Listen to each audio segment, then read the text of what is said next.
Godwin Obaseki no bi osenu kwale. Ọmọ no sariere londo dondo edo.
Baby Jago Samari Paladia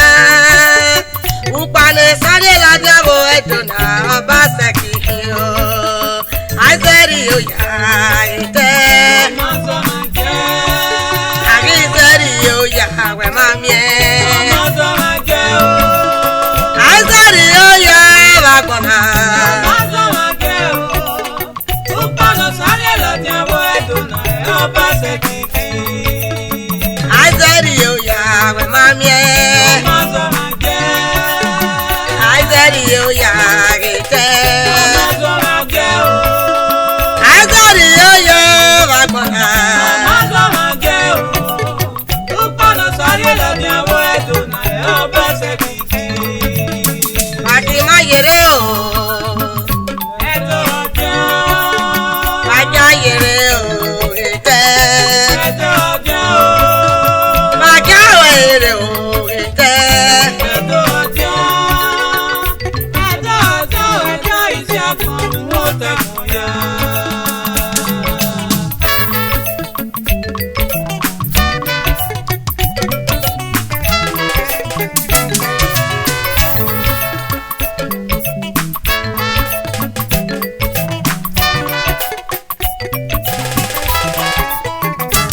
yedo Obaseki no more wayo gurele uwa kagu so wa Obaseki wayo gurele igo boria mo dawa Obaseki awe mi we na wenya edogi sako bu wo tako ya yo Edo no ba ye edo nu zomo edo ni mo se edogi sako bu wo tako ya yo gete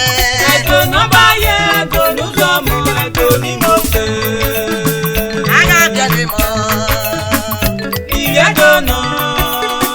aga yo bebe Iyedo no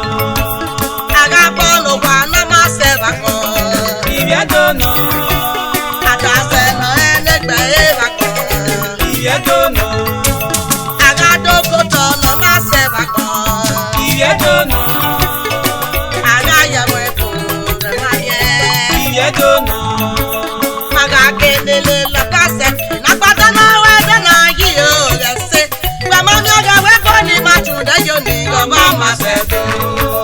maga kenele la Obaseki na gbada no we do na yi gba ma mi aga we ko ni ma sun na yo ni o ma ma se do Obaseki no mo Obaseki nera eda me hunu agbo awe ni we na we o samu jake we Obaseki awe ni we na we Obaseki o awe ni we na we de Obaseki no mo Obaseki nera eda me hunu agbo awe ni we na we o samu jake o sari ari yeke Obaseki ari awo dalo ari ebe gbe fe o mu jake we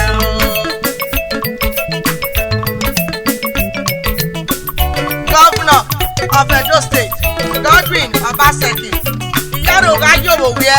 iyaro wa yoba fa, iyaro ga yoba so. Ido se taye o ni Jesu.